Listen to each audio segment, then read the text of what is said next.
Health and racial disparities in uterine fibroids or non-cancerous tumors are unfortunately quite prevalent.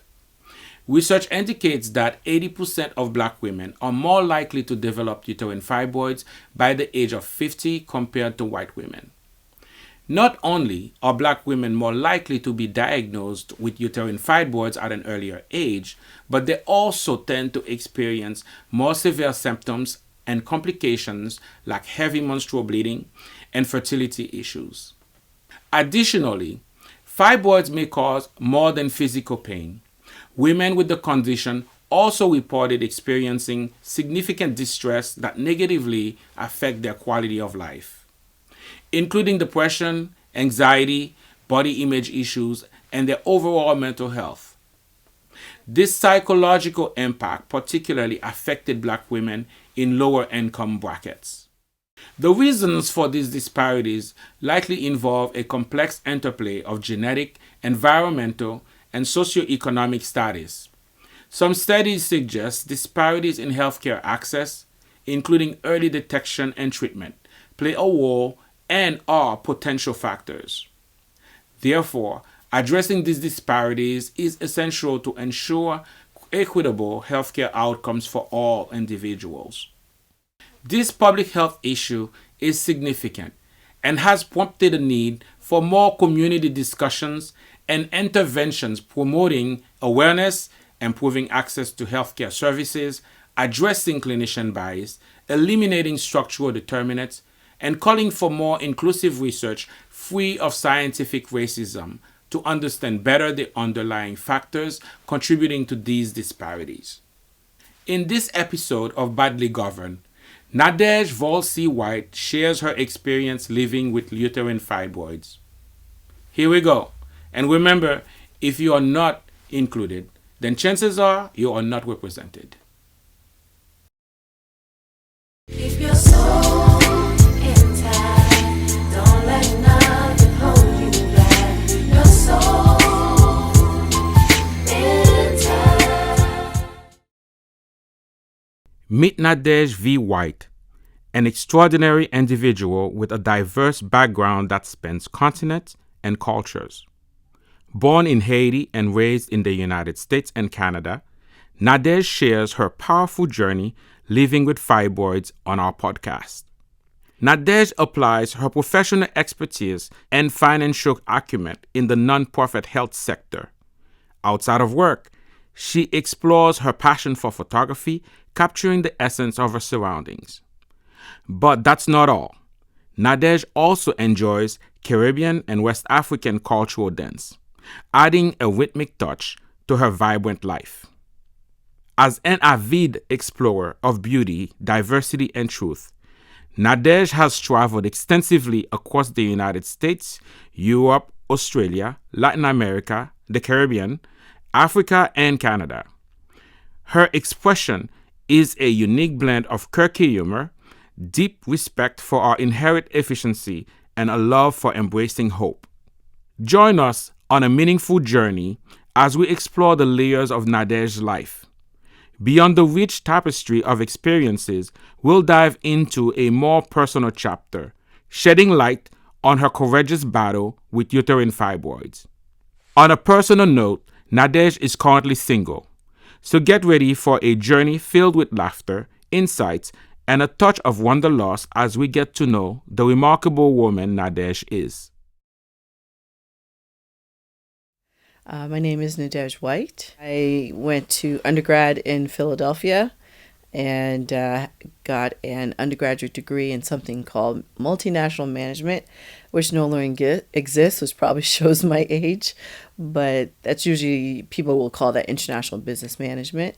And for graduate school, I did international economics and finance, and got a chance to study abroad my last semester before I graduated, which was a great experience. So, and then the University of Life. So my current condition is that I have several fibroids, believe it or not, and this is after several surgeries. Pretty much have lost count. I think I've had 6 or 7. And I've also had a procedure called a uterine artery embolization. that was supposed to bring early menopause. So it made me go into menopause. So the goal was for it to stop feeding the fibroids. The idea is that when, as a woman, when you have your period, your uterus is shedding, the lining of your uterus is shedding, and that process feeds the fibroids, right? It makes them grow. So I thought after having that procedure that they would have gone away. So my period stopped, so which was helpful because I had a very, very, very heavy cycle. I would say since my mid 30s. So it wasn't all for naught, but I would say that the thought of the fibroids coming back, that was a big surprise to me. So that's the situation.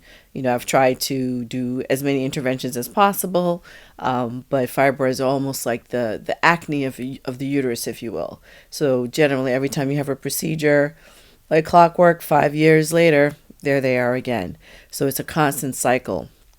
I would say that, I was, as we've spoken about before, since we're friends, I was very asymptomatic. So I didn't necessarily have pain. I didn't have in terms of the excruciating, debilitating, other body parts just feeling awful. I didn't necessarily have that, but I did have a very, very, very heavy cycle and a very long cycle. And so that made me anemic. So that, I would say the heavy cycle and the anemia was really sort of the tough part for me. I was first diagnosed in my early 30s. I wasn't even aware of it. I was someone that worked out a lot, and so I didn't again present certain symptoms for you to know. So, I was pretty thin, my stomach was flat. Because I worked out a lot, I thought my cycles were very heavy because women that work out a lot, either sometimes your cycle stops or it's irregular, or it could be very heavy. So, I was on the end of very heavy. So it never occurred to me that I had fibroids, but my mom had fibroids.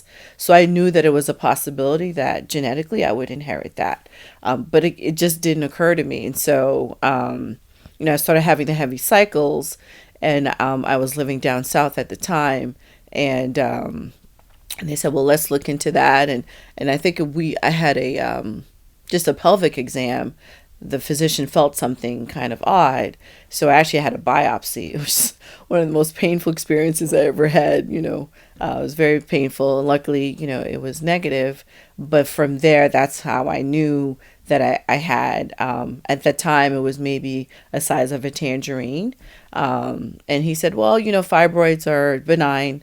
As long as they don't bother you, we don't bother it. That was sort of the approach that particular physician took. And so that was, and then I would say maybe a year and a half later, I moved to California. Cycles were getting more heavy, and so she was like, okay, now this is a year and a half. Now it's the size of a grapefruit. So you could see in that time span, it grew significantly. But again, they were like, oh, it's not bothering you. You don't need to bother it. You're relatively healthy. And so what she has suggested that I get on birth control to help manage my cycle so it wouldn't be so heavy. Which wasn't the best advice, and this is just personally, I think all of us are WebMDs at some point. And I think my theory is that the birth control made them grow more. And then I moved back to the East Coast, and there's just, I had a ton in my cycle, and so I had stopped taking the birth control, and of course my cycle came back like a deluge. And then I went to see someone, and by that time I had 11. I was very surprised. I tend to have a more can-do attitude, so I think perhaps it was a coping mechanism. So I just went into, okay, how am I going to address this? I was worried about my fertility. because I saw how it impacted my mom. And back in the day when my mom had it, women that had fibroids, they would just get rid of their uterus. They generally keep the ovaries, but they would just get rid of the uterus. And so, hence why I'm an only child, right? So she just never had a chance to have more kids. And so, so for me, I would say the immediate emotion that I felt was probably panic. And then I went into, okay, how are we going to address this? How are we going to go about, alleviating all of this and what this is? And also, again, just to go back to the fact that, I had heavy cycles, that piece was very emotional for me because, it developed a level of anxiety. I just knew that time of month, I don't know what could happen. I could have an accident, I had to plan trips around it, even presentations at work. It was always this, it was this battle, if you will, that I always had to contend with. And, with all battles, you have scars. And so I would say that, the anxiety and the frustration and the lack of control, right, that you have, because as much as you can try to do, I did, I always, like I said, I was exercise, I did yoga, I was vegetarian for 8 years. Like I tried all kinds of things to see, to, diminish the possibility of them coming back or growing, but it just didn't matter. When you get your cycle as a young woman, you're in your teens, and you're not necessarily thinking about that. You're even still seeing a pediatrician at that point. I think I told you I was reluctant to leave my pediatrician because I loved him so much. But when I got to college, he was like, "Okay, it's just time to move on to a big girl doctor kind of thing." So, I would say, and then I went to college, and then, in terms of really having the first sort of gynecological experience, that really was until my mid 20s, really, like, to be honest. And so I would say that, I don't know if the medical profession thinks about that when you have a 14, 15, 18, 19, 20-year-old girl, right? I don't recall anyone asking me, does your mother have a history of this? Maybe I might have had a question with respect to diabetes, high blood pressure, and even then, because of, our age, so, oops, sorry, so how did you there? That I don't even remember people asking me the history of cancer. I would say it wasn't past my 30s where, you would get those kinds of questions. But as a young adult, I say teen to young adult, it was like your standard screening, right? And to go back a little bit with respect to my mom, I would say, like, it wasn't until a little bit later, when I became more active and interacting with other people, meeting other people, moving away from New England, I started learning a little bit more. But to be honest, I didn't. I would hear people in my family say, "Oh, Nadej could get it," or whatever, but I didn't truly understand the genetic piece of it, right? As lay people, even though we take science classes, I would say it's probably not until later in life where you've interacted with scientists, or you've maybe taken a few courses, or you've watched some PBS and you start to learn certain things. But otherwise, I would say, like, I didn't necessarily understand that I knew it was a possibility, but it wasn't in the front of my mind, right? Mm-hmm. It wasn't something that I was thinking about. Mm-hmm. I would also say, with respect to back to the part about screening and sort of medical providers, no, not really. It wasn't something where they would bring up. And then once I got older, once I was diagnosed with it and started looking into it and studying, it's so many Black women that have this. And so if the fact that you had a 26, 27-year-old woman that's sexually active in front of you, and maybe you have this data, maybe you don't, because I don't know what they study in medical school, not once did that question come up. Right? So it was more, there wasn't a preventative aspect to it. It was sort of like, oh, I feel something, now we're reacting to it. But could there have been something that could have been done? So like in terms of the birth control, right? That right there, that could have been something where, oh, you have a family history of this, and given that this affects your hormones, this might not be the best approach to dealing with your heavy cycle. Let's think of something else that might not put your hormones out of balance and create an environment for them to just blossom and grow. So I don't know if angry is quite the, now I can, in hindsight, I feel the anger, but I think in the moment, again, I didn't stay there so much because I was so concerned about, how do I address this? How do this happened? It's awful, but now what do I need to do? Because the rest of your life is right now, right? So I wanted to address it and deal with it. I was very fortunate to, I am still very fortunate to have amazing, I call them fan friends in my life, and they were of great support.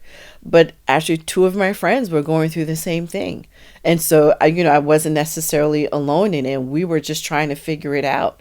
And so one of the ways, some of us tried to do it was trying to find a Black female gynecologist, which is like a unicorn. It's, there are not many of them. And so when you have, let's say, someone that is of your background and of your gender, they can have at least some idea of how this affects you. Maybe it's through your diet, again, genetics, the stressful environment, whatever it is that may impact you because of your makeup, and how it creates something where this thing can take off and cause more damage. And so, as someone that I would consider myself intellectual by nature, I think of the bigger picture, right? Of all the different things that impact, let's say, my particular community, and there really isn't a platform to address it. I don't see that there's an avenue by which where we could say, okay, this is what's going on. What can we do to mitigate this to the point of eradication? And as someone that works in healthcare and I've worked in research, it's not there, right? The money is not there. Is it because the people that look like us don't have a lot of money, right? And a lot of the benefactors don't necessarily, that's not something that affects their community. So you don't see the funding go towards that, so that you would have more information down to the level of even middle school, right? When young girls are starting to go through puberty, that they understand this is a possibility. This is very prevalent for young Black and brown girls. And so maybe you would think about that. You would change your diet. You would change how you do things, or you would become more informed. By the time now it's a little different.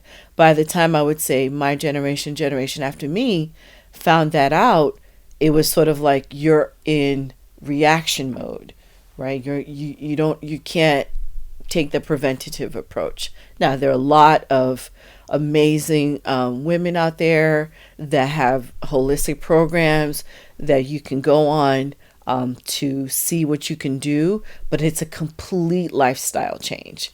I mean, it's almost like you have to almost become a yogi or a guru for it to happen. And because it can come back, they keep coming back, it's almost like you would need to maintain that lifestyle so that that wouldn't occur. Not very, very, I would say, realistic. I think oftentimes, the education that you start to get, as a young teen, if you will, it's around, STDs or pregnancy. It tends, or orientation. Not that those things aren't important, but there is, very, to your point, very real life consequences, future consequences for not understanding what you have sort of a genetic disposition towards, right? So, definitely I would say that in the literature and the pamphlets and in the discussions, that is something that would be really helpful. I think if young women just knew this, young black and brown women just knew that this was a possibility.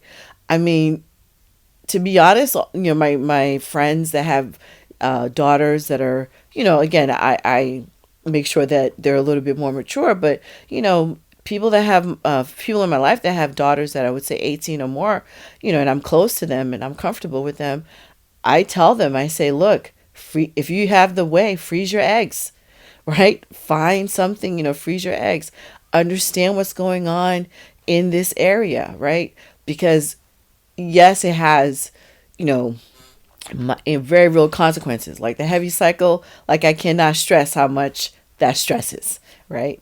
But then there are other things, to your point. Sometimes, it could be a fibroid that's growing outside of your uterus, and it causes major bleeding, and the person can bleed to death, right? There's so many things that can occur that has dire circumstances. So, and then, obviously, if you want to, become a parent one day, or, it could, as much as they say they're benign, some of them can lead to cancer. It can create an environment that it can, do other things to your body. It can affect other organs. So it's very important, and it's very serious. And I don't think that, again, it's part of the literature. It's part of the sort of education of a young woman understanding from head to toe what her body is about, right? And what it can do and what it can't do, and what you can do to make sure that, it's your body, right? But I kind of feel, to a certain extent, we constantly talk about choice with respect to, what the world is talking about now. But that's also a choice, right? But you can get to a point where you no longer have a choice, right? Because it's too far gone. But if you were informed, or if you had the conversation, it could have helped, right?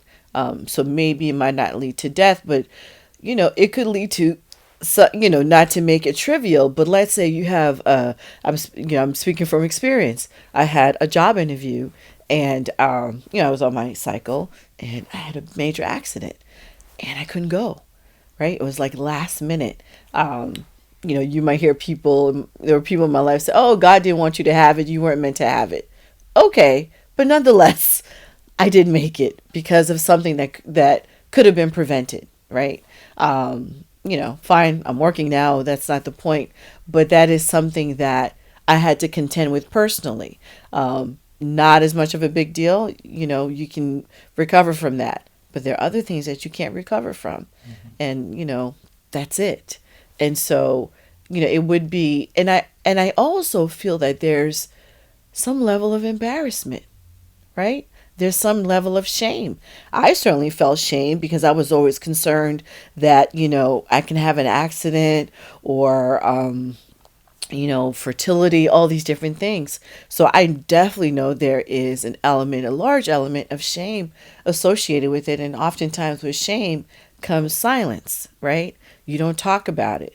In our community, we are very well known not to talk about certain things, to keep things suppressed, particularly if it's emotional. You power through. You're resilient, strong Black woman. I don't know if that's helping us to a certain degree. So that's us, right? That's us in terms of making sure that we're vocal and we talk about it. That's why I'm here, right? I'm a very private person, but this is so important to me that I wanted to at least put some kind of dent in this very, very serious situation. But it's, the emotions, it definitely runs the gamut in terms of, the spectrum of where, you or this other person falls. But there is a spectrum, right? It can go from, 0 to 100, and it's tough. And it's probably something that, with the environment and our foods and the chemicals and all that stuff, it's going to get worse, right? Before it would even possibly get better. So given that you have all these external factors that can exacerbate a genetic predisposition, that's even more scary. I have a very strong support sister friend. Really, my sisters, I consider them, plus a couple of males that are in my world, my family orbit, and amazing. I don't know what I would do without you guys. So that was huge. But I think the most important thing before we even go there is we have to let ourselves be vulnerable. If I can stress anything, is allow yourself to be vulnerable and allow yourself to ask for help. I can't stress that enough. I was guilty of it, right? I got to the point where it's like I had to, right? Because it was a point of desperation. Because you keep it to yourself. Like I said, there's some level of shame, or you don't want people knowing your business, or also is putting my mother's business out there, what have you. So it's multifaceted. But I would definitely say that that's the first step in order to get help you get past that emotion. You don't ever really get past it, but you learn to coexist with it and try not to let it control your life, right? And those that you love. In my case, I would say that, again, I think I took more of the action, right? What are you going to do? Surgery, talk to, medical professionals, doing yoga, taking folkloric dance classes, changing my diet. So I was very sort of like action oriented, task oriented about it, to try to combat it, to address it. And then I think on the emotional side, to really come to terms with it, to be honest, that probably took a back seat, right? But which wasn't good, right? Because you're still suppressing it. That probably fed the fibroids, right? Probably didn't help. But that was a big part of it. But as I think when it kept happening over and over again, and it affects your dating life. It's just all aspects of it that I realized that, okay, I need to talk to somebody and address this. Now, my therapist can't really do anything for me medically, but gave me tools in which to cope with it, and to really understand, as much as you can, not to fear it, and to look for support and love from people in your life, so that, because you don't know what the outcome will be. And so that you cannot control, but as much as you can control,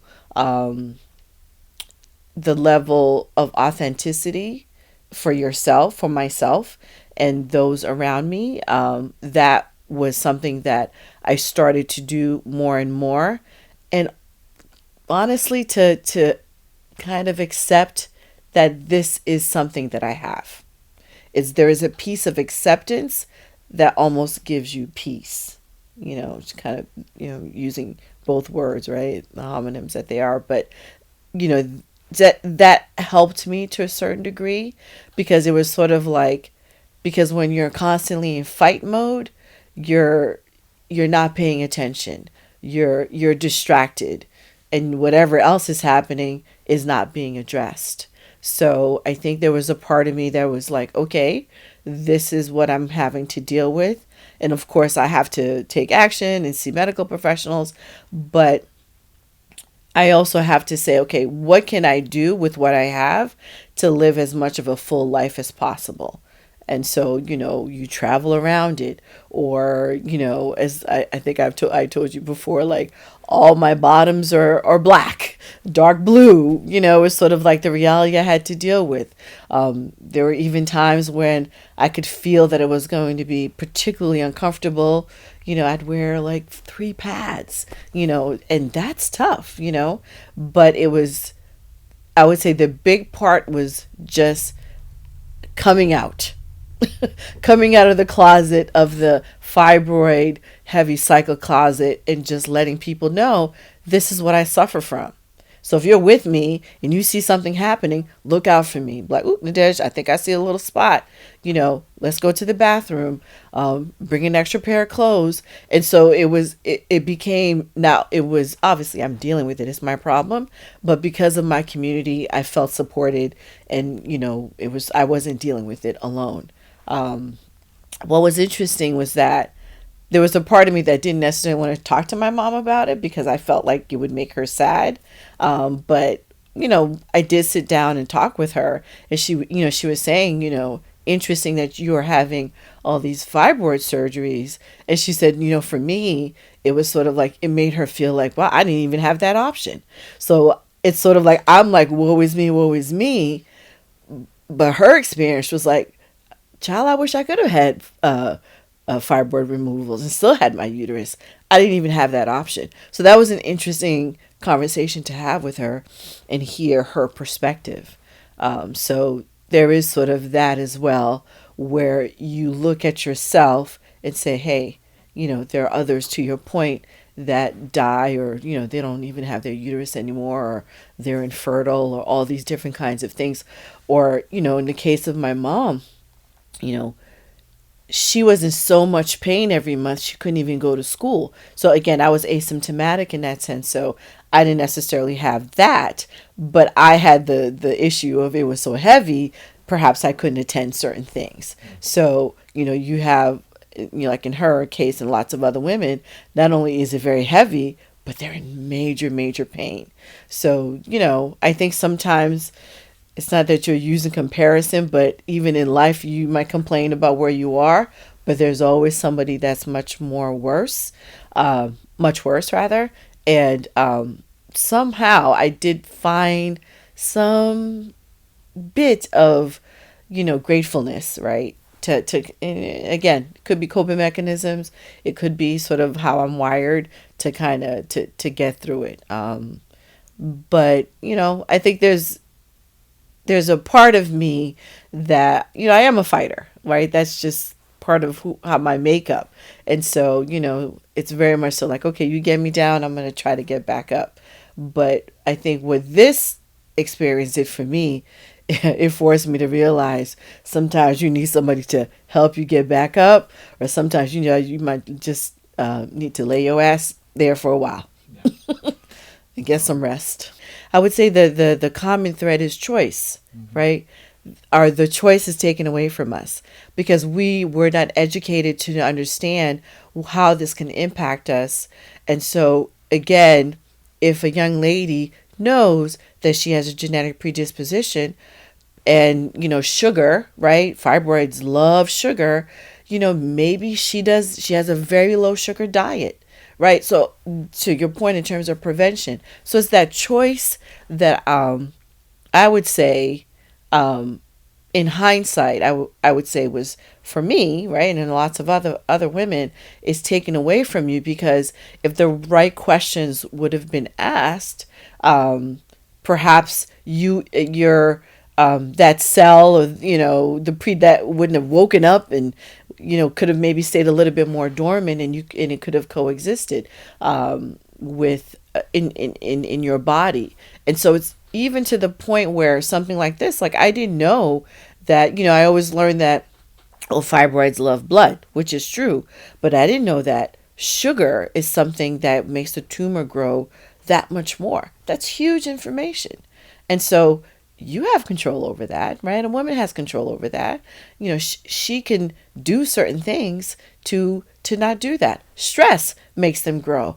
Maybe you don't take the investment banker route, right? You think of becoming a dietitian or something else. Like very real life decisions that can have major physical impact, good or bad, on your body. But where you have sort of like you're fully informed, and then you make your choice. Now, again, there's some element that you cannot really impact, but there's some that you can, and that could potentially, help you and maybe diminish the chances of it getting to the point where it's no longer manageable.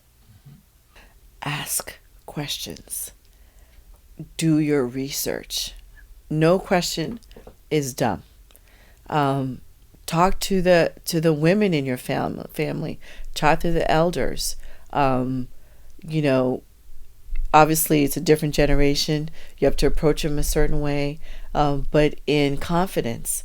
Talk to them. Sometimes if you are able to, listen, I would say listen a lot more to experiences of other women around you, and then see if there's a similarity. Is there something that this particular woman is going through? Maybe you could say, oh, let me check for myself. But really just advocate for yourself. Do not be, I think oftentimes, and this is all women, we often don't speak up, right? We feel that we don't have a voice, and that we are making someone uncomfortable. We don't want to do that. Trust me, discomfort from a conversation is way better than discomfort from fibroids and a heavy cycle. I would take that any day. So again, be your own advocate. Listen to the women around you. Speak to the elders that have come before you, because they probably have a lot to impart to help you navigate. And I would say also, watch your diet, right? Watch your environment. What you put in your body, what you put around your body affects your body a great deal, and your mind, right? And your mind actually affects your body. So, it sounds cliche, but it's true. So all of that, it's not as much as of a tall order as it might seem, as long as you approach it with, going back to what I said, with humility, right? And being able to ask for help. And that's something that I would say is really important. And give yourself grace. So even, let's say you didn't figure it out right away, that's okay. Give yourself grace. Once you know, do whatever you can about it, with your medical professionals, with your community. If you're part of a church, a mosque, a synagogue, a temple, talk to those women. It might not necessarily need to be women that's in your immediate family, even your immediate circle. Somebody else might be going through it, and that person can be of major help. And then also speak to the younger generation. Get to the young girls. It might not necessarily come from a pamphlet right now, from official, literature in a ninth grade class, biology class, but there's nothing that's not better than having a conversation with someone that that has gone through that experience, and so that young girl doesn't feel ashamed and knows that it's okay, and that there are avenues and there are people that you can talk to. But that's really important to get to the young ladies about this, and so that they know how they can impact themselves and their fellow sisters. The fathers, the brothers, the husbands, the boyfriends, the best friends, the cousins, of course. There is there's a stigma, right? Have anything having to do with the reproductive system, whether it's your period, it's the fact that your stomach is getting big because you have a gazillion fibroids, or you're infertile, or a number of things, right? That deal with that part of the woman's body. There's shame around it. Around other women, we're open, we talk about it, but we're uncomfortable to talk about it around the men in our lives. And so I think if men could be maybe less grossed out, right, by it, it would give us permission to maybe be more open, not even necessarily with you, but around you, right? To be like, oh, our Flo is in town, but she flowing real strong today. Right? Right. So like where I could say that joke to a man and not feel self-conscious about it, right? We as women joke to each other about it, but I don't know if I've joked about our Flo with a significant other, or my dad when he was still alive, or anything. Like, I don't think I've done that, or even said it in you guys' presence, right? So there is something to the fact that the same way that we are trying to normalize mental health, it would be wonderful if we could normalize the female reproductive process, right? From the time that you get your, you go through puberty, it's like you learn to shh, not talk about it too much, and all this stuff. And it shouldn't be that way, because without it, none of us would be here. Right? It's life. It's life. And so all of us had to go through a womb to get here. But somehow, there's shame associated with the things that need to happen for us to be here on this planet. And so I would love for us to be able to celebrate that with our brothers in the world, and be comfortable enough with it and not feel ashamed about it. And just and again, as much as you guys could get around it, but just to embrace it as something that's beautiful, and it's a part, it's life, and look at the beauty of it and what it means in the root of it, and not necessarily feel as uncomfortable about it and around it. I think and then that you are more, that you can be supportive, and let us know that it's not a big deal, and it's part of being a woman, and you got us. That you got us. And to the Haitian sisters, Kembe Jum, Palagi.